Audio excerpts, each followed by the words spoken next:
কিভাবে আমরা সাইপারমেথ্রিন ল্যাস বাইরে মারতেছেন ভালো একটা নলেজ গ্যাদার করতে পারবেন। এবং কিন্তু এটা অবশ্যই চিংড়ি মাছের ক্ষেত্রে নয়। প্রিয় চাষি ভাইরা, চাষি ভাই ইউটিউব চ্যানেলে আপনাকে স্বাগতম।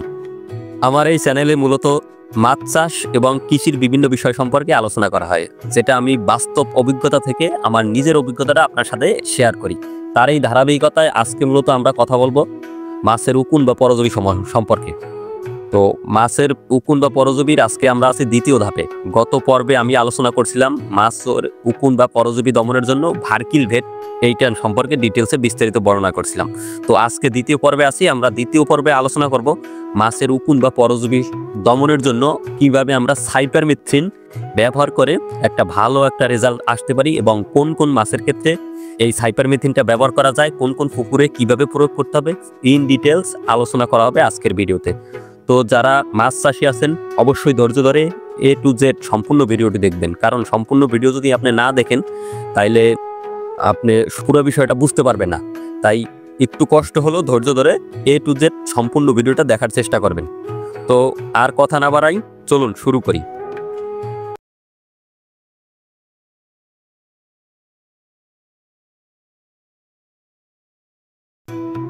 প্রিয় মাছ চাষী বন্ধুরা, আপনারা জানেন আমি বরাবরের মতনই আমার নিজের অভিজ্ঞতাটা আপনাদের সাথে শেয়ার করি যে মাছ চাষের ক্ষেত্রে কোন সময় কোন মেডিসিন ব্যবহার করলে ভালো হয় এবং কি কি সমস্যার জন্য কি কি আপনার পদক্ষেপ নিতে পারেন, এই সমস্ত বিষয় নিয়ে আমি ইন ডিটেলসে আপনাদের সাথে আলোচনা করার চেষ্টা করি। তো আমি এইবারে যে 3টা ভিডিও করতেছি, এই 3টা মূলত হচ্ছে মাছের উকুন বা পরজীবী সমস্যার কারণে। আমাদের বাংলাদেশের প্রেক্ষাপটে মাছের একটা বড় একটা সমস্যা হচ্ছে উকুন বা পরজীবী সমস্যা। এই পরজীবী সমস্যার ক্ষেত্রে আমাদের বাংলাদেশে 3 ধরনের মেডিসিন মূলত ব্যবহার করা হয়। প্রথমত আইভারমেকটিন গ্রুপ, দ্বিতীয়ত হচ্ছে সাইপারমেথ্রিন, 3 নম্বরে হচ্ছে ডেল্টামেথ্রিন। তো আমি গত ভিডিওতে আলোচনা করার চেষ্টা করছিলাম যে আইভারমেকটিনের মাধ্যমে আমরা কিভাবে মাছের উকুন বা পরজীবী দমন করব, আর আজকে আমরা আলোচনা করব এই সাইপারমেথ্রিন গ্রুপ নিয়ে। তো যারা চিংড়ি চাষ করেন এবং কার্পজাতীয় মাছ চাষ করেন তারা অবশ্যই আমার আগের ভিডিওটা দেখবেন, কারণ হচ্ছে ওই ভিডিওতে আমি আলোচনা করছি চিংড়ি মাছের ক্ষেত্রে আমরা কিভাবে উকুন বা পরজীবী দমন করব এবং কোন ওষুধটা ভালো হবে এবং কিভাবে ব্যবহার করলে ভালো হবে। তো কথা না বাড়াই, আজকের যেটা মূল টপিকস সাইপারমেথ্রিন গ্রুপ, সেটা নিয়ে আলোচনা শুরু করি। আসলে সাইপারমেথ্রিন গ্রুপ কি? সাইপারমেথ্রিন হচ্ছে আসলে একটা কীটনাশক। এটা মূলত সবজিতে পোকামাকড় দমনেও ব্যবহার করা হয়, এবং হচ্ছে আমাদের যে পুকুরে উকুন বা পরজীবী হয় সেইটা দমনের ক্ষেত্রে এই সাইপারমেথ্রিন বহুল ব্যবহৃত একটি ওষুধ। সাইপারমেথ্রিন আমরা পুকুরে কোন কোন ক্ষেত্রে ব্যবহার করব? সাইপারমেথ্রিন মূলত আমরা ব্যবহার করি যখন আমাদের পুকুরে উকুন বা পরজীবী সমস্যা দেখা দেয়। আমরা একটু জানার চেষ্টা করি আসলে আমাদের পুকুরে কখন মনে হবে যে আমাদের পুকুরে পরজীবী নাশক দেওয়া দরকার। আসলে পুকুরের আমাদের দেশের প্রেক্ষাপটে কার্পজাতীয় মাছের তেমন বেশি একটা রোগ ব্যাধি হয় না। মূলত হচ্ছে এটা যদি আপনার পুকুরের পানির পরিবেশটা ঠিক রাখতে পারেন এবং হচ্ছে পর্যাপ্ত অক্সিজেন থাকে এবং রোদ লাগে, তাইলে তেমন কোনো সমস্যা না। কিন্তু এই যে উকুন বা পরজীবী সমস্যাটা, এটা ব্যাপকই সবসময় কম বেশি আমাদের দেশে দেখা দেয়। আর এই উকুনের সমস্যা থেকেই পরবর্তীতে আরও বিভিন্ন ধরনের রোগ বা রোগে আক্রান্ত হয় আমাদের মাছগুলো। তো এই উকুনের যে আপনার পুকুরে মাছগুলো যে উকুন আক্রান্ত হয়েছে কি না হয়েছে, এটা বোঝার আসলে উপায়টা কি? এটার বোঝার একমাত্র উপায় হচ্ছে প্রথমত কিছু কিছু লক্ষণ দেখা যাবে মাছের ক্ষেত্রে, যে মাছে দেখবেন ল্যাজ বাইরে মারতেছেন। পুকুরের স্বাভাবিক যে মাছের হাঁটাচলা তার থেকে একটু অস্বাভাবিক হাঁটাচলা করবে, মাছ দৌড়াদৌড়ি ছোটাছুটি একটু বেশি করবে। তারপর দ্বিতীয়ত হচ্ছে মাছের পুকুরের কিনারায় যদি কোনো ডাল দেওয়া থাকে, দেখবেন ডালের সাথে মাছের গা ঘষাঘষি করতেছে। এই হচ্ছে প্রথম লক্ষণ। এরপরে যদি এই লক্ষণ দেখা গেলে আপনি কি করবেন? আপনার পুকুরের জাল মেরে মাছ তুলবেন। মাছ তোলার পরে যদি আপনার মাছে দেখেন যে মাছের পাখনা, লেজের পাখনা, তারপর আছে পিঠের পাখনা, এই পাখনাগুলো যদি দেখেন যে লাল লাল দাগ আছে বা ছোট কোনো পরজীবী দেখা যাইতেছে, তাইলে বুঝতে পারবেন যে আপনার উকুনের আক্রমণ করছে আপনার পুকুরের মাছে। তো সেই সময় আমাদের উকুন বা পরজীবী নাশক দিতে হয়। কোনো কোনো ক্ষেত্রে আমরা বলি যে মাসে বা 3 মাসে 4 মাসে একবার করে আপনি উকুনের ডোজ করতে পারেন। উকুনের ডোজটা করলে তেমন একটা ব্যাপক যে খরচের ব্যাপারটা যে এত অধিক বেশি তেমন না, কিন্তু এটা অগ্রিম যদি কইরে রাখা যায় ভালো। কিন্তু এটা করে রাখাটা ভালো, কিন্তু যে করতেই হবে এমন কোনো কথা নাই। কিন্তু যদি পুকুরে উকুন বা পরজীবী আক্রমণ হয় তখন অবশ্যই আপনার ঔষধ প্রয়োগ করতে হবে, নইলে আপনার এই উকুন থেকে মাছের গায়ে ঘা হবে, ঘা থেকে ক্ষত সৃষ্টি হবে, একসময় মাছ মারা যেতে শুরু করবে। তখন যদি আপনি ওষুধ প্রয়োগ করবেন, হ্যাঁ মাছের তখনও ওষুধ প্রয়োগ করলে মাছ ঠিক হবে, কিন্তু আপনার অনেকগুলো মাছ মারা যাবে এবং হচ্ছে আপনি ক্ষতির সম্মুখীন হবে।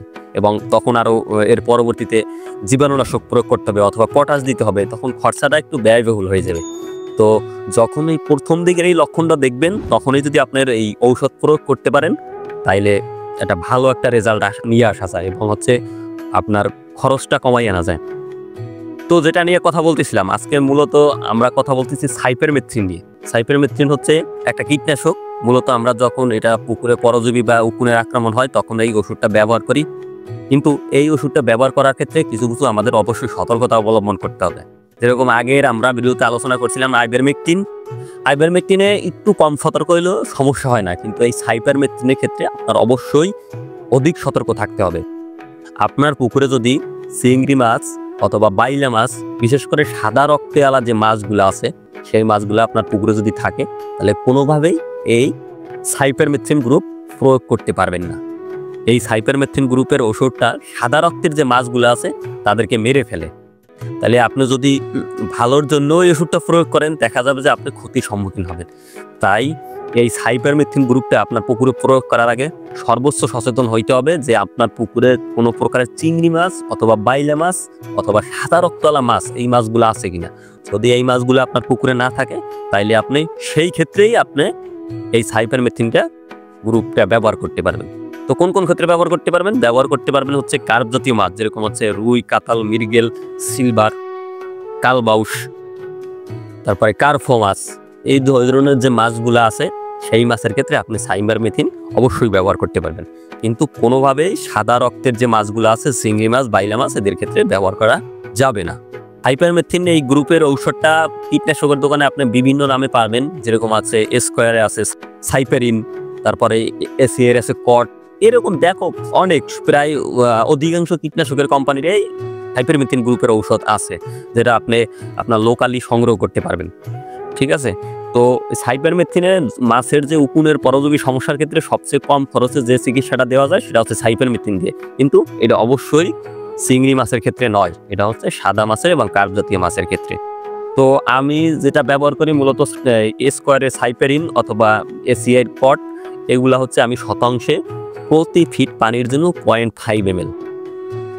ধরেন আপনার পুকুরে 100% পুকুরে পানি আছে 5 ফিট, তাহলে কত 500%, তাহলে আমার এটার অর্ধেক দিতে হবে। 500% অর্থ 500 মিলির অর্ধেক 250 মিলি, মানে 250 ml আপনার দিতে হবে।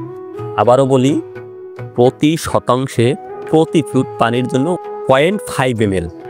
100% পুকুরের জন্য 5 ফিট যদি পানি থাকে পুকুরে, ওই পুকুরে আপনার ঔষধ প্রয়োগ হবে 250 ml। তারপরও আমি মনে করি যে আপনি যে সময়ই ঔষধ ব্যবহার করেন, এই ইউটিউব দেখে আপনার নলেজ গ্যাদার করতে পারেন। অবশ্যই আপনার একজন বিশেষজ্ঞ পরামর্শের সাথে মৎস্য চাষি যারা আছে বা মৎস্য পরামর্শক আছে, এবং এখন আমাদের সারা দেশেই বিভিন্ন কোম্পানির প্রতিনিধি আছে, তাদের সাথে আপনি আলোচনা করে নেবেন যে আপনার পুকুরে এই ধরনের সমস্যা, আপনি কোন ওষুধটা প্রয়োগ করবেন, এবং মাত্রা বা ডোজ তাদের কাছে শেয়ার হয়ে যাবেন।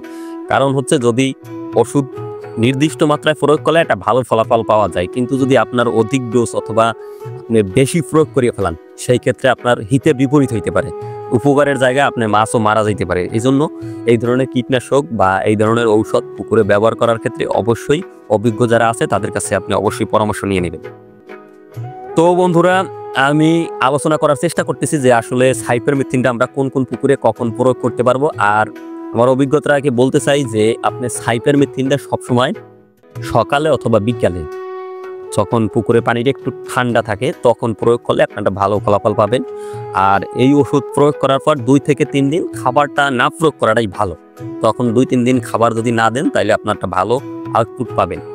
আর অনেকেই বলেন যে আপনি ভাই উকুনের জন্য কি আমি লবণ প্রয়োগ করতে পারবো?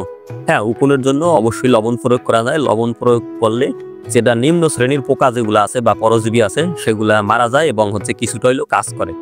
আর যে কীটনাশকের সাথে যদি আপনি লবণটা ব্যবহার করেন, সেটাও ব্যবহার করতে পারেন, সেলে আর একটু বেটার রেজাল্ট বা ভালো ফলাফল পাওয়া যায়। আর একটা কথা, যখন আপনার মাছের উকুনে আক্রান্ত হয়ে গেছে, তখন যদি আপনি এই ওষুধটা প্রয়োগ করেন অথবা মাছের গায়ে ঘা বা ক্ষত হয়ে গেছে তখন যদি ওষুধটা প্রয়োগ করেন, তাহলে অবশ্যই পরপর 2 ডোজ দিতে হবে। প্রথম ডোজ দেওয়ার 7 দিন পরে আরেক ডোজ দিতে হবে। কারণ হচ্ছে প্রথম ডোজে উকুনটা মারা যায়, কিন্তু যখন ওই ডিম বা বাচ্চাগুলো যে থাকে তারা বড় হইতে থাকে, আবার 7 দিন পরে দিলে আবার পুকুরের ওই যে নতুন পোকাগুলো হয় সেগুলা মারা যায়। সেজন্য ভালো ফল পাওয়ার জন্য প্রথম ডোজ দেওয়ার 7 দিন পরে আবার দ্বিতীয় ডোজ দিতে হয়, তাইলে হচ্ছে এটা বেটার রেজাল্ট পাওয়া যায়। তো আবারও একটু আপনাদের সতর্কতার জ্ঞাতার্থে বলি ভাই, অবশ্যই আপনারা যারা কার্প জাতীয় মাছ চাষ করেন তারা এই সাইপারমেথ্রিন গ্রুপটা ব্যবহার করবেন। যারা চিংড়ি মাছ, যে কোনো ধরনের চিংড়ি, গলদা হোক, বাগদা হোক, বেনামি হোক বা দেশি চিংড়ি হোক, সাথে যদি যে পুকুরে যে বাইলা মাছ থাকে, তারপরে যে গুড়ি গুড়ি মলঙ্কি মাছ আছে, এই মাছ যদি আপনার পুকুরে থাকে তখন সাইপারমেথ্রিন ব্যবহার থেকে বিরত থাকুন। কারণ এইগুলা ব্যবহার করলে আপনার সাদা মাছগুলা মারা যাবে না, কিন্তু এই বাইলা মাছ, চিংড়ি মাছ অবশ্যই মারা যাবে এবং হচ্ছে আপনি ক্ষতির সম্মুখীন হবেন। তাই জেনে বুঝে ওষুধ প্রয়োগ করার আগে জেনে বুঝে অবশ্যই নিবেন। আর যে কোনো ওষুধ প্রয়োগ করার ক্ষেত্রে মালের ডেটটা আছে কিনা, ওই যে ওষুধটা নিতেছেন ওইটার ডেট আছে কিনা, ডেটটা ইনশিওর করে নেবেন। কারণ হচ্ছে অনেক দোকানদার বা ব্যবসায়ী আছে তারা সচেতন না, তারা অনেক সময় অসচেতনতা বশত অনেক সময় ডেট ওভার ওষুধ বিক্রি করে থাকে। তো এই ডেট এক্সপায়ার কোনো প্রোডাক্ট আপনার পুকুরে ব্যবহার করবেন না। আর সব সময় চেষ্টা করবে ভালো কোম্পানির মেডিসিনটা ব্যবহার করতে, তাইলে আপনার খরচও কম হবে এবং রেজাল্টটা সবচেয়ে বেটার পাবেন। তো বন্ধুরা, আজকে আমার এই মাছের উপন্যাসকের ধারাবাহিকতা দ্বিতীয় পর্বেতে আলোচনা করতেছিলাম আমরা সাইপারমেথ্রিন নিয়ে। প্রথম পর্বে আমরা আলোচনা করছি আইভারমেকটিন গ্রুপ, যেটা হচ্ছে সবচেয়ে সেফ, সব মাছের ক্ষেত্রেই ব্যবহার করা যায়। তো যারা এই দ্বিতীয় ভিডিওটি দেখছেন, প্রথম ভিডিওটি দেখেন নাই, তারা অবশ্যই আবার এই প্রথম ভিডিওটি দেখে নেবেন। তাইলে আপনি চিংড়ি মাছের ক্ষেত্রে বা সাদা মাছ রক্তযুক্ত যে মাছ আছে তাদের ক্ষেত্রে যে ওষুধটা ব্যবহার করা যায় সেইটা নিয়ে বিস্তারিত বর্ণনা করা আছে। আপনারা এটা দেখলে ভালো একটা নলেজ গ্যাদার করতে পারবেন এবং আপনার মাছ চাষে এটা প্রয়োগ করে আলো একটা সুফল বয়ে আনতে পারবেন। তো বন্ধুরা, আপনার মাছ চাষে এটা প্রয়োগ করে আলো একটা সুফল বয়ে আনতে পারবেন। তো বন্ধুরা, কথা অনেক বাড়াই ফেলছি। আপনারা যারা আমার নিয়মিত ভিডিও দেখেন তাদেরকে অসংখ্য ধন্যবাদ। আমি মূলত নিজে একজন মৎস্য চাষী এবং বাংলাদেশ ডেভেলপমেন্ট সোসাইটির একজন মৎস্য পরামর্শক। সেই সাথে আমি বিভিন্ন প্রকারের ওষুধ নিয়ে কাজ করে থাকি, ওষুধ সেল করি, প্লাস হচ্ছে আমার নিজেরই অনেকগুলো প্রজেক্ট আছে। তো আমি সবসময় চেষ্টা করি আমার নিজের যে অভিজ্ঞতাটা বা আমার নিজের যে নলেজটা আছে সেইটা আপনাদের কাছে শেয়ার করার জন্য। আমার ভিডিও দেখে যদি কেউ বিন্দুমাত্র উপকার হয় সেইটাই আমার কাছে বড় প্রাপ্তি। তো বন্ধুরা, দেশ ও দেশের বাইরে থেকে যারা ধৈর্য ধরে এত সময় দেখলেন, অবশ্যই আপনার পুকুরে আধুনিক পদ্ধতিতে চাষ করার চেষ্টা করবেন। মাছে কোনো রোগ ব্যাধি থাকলে রোগ ব্যাধি আসার আগ মুহূর্তেই আপনার চিকিৎসাটা নেবেন, তাইলে আপনার ক্ষতির সম্মুখীন কম হবেন। তো ভালো থাকবেন, সুস্থ থাকবেন, বরাবর চাষি ভাই ইউটিউব চ্যানেলে ভিডিও দেখবেন। আর যারা মাছ চাষি বন্ধুদের আছে তাদের কাছে ভিডিওটি পৌঁছে দেবেন। অবশ্যই অবশ্যই ভিডিওতে কমেন্ট করবেন, কারণ ভিডিওতে কমেন্ট করলে আমি ভিডিও করার অনুপ্রেরণা পাই যে আপনার ভিডিও হয়তো বা আপনার ভালো লাগতেছে, তো আমার নতুন কোনো কাজ করার আগ্রহ জাগে। তো ভালো থাকবেন, সুস্থ থাকবেন, এই প্রত্যাশা নিয়ে আজ এখানে শেষ করছি। ধন্যবাদ।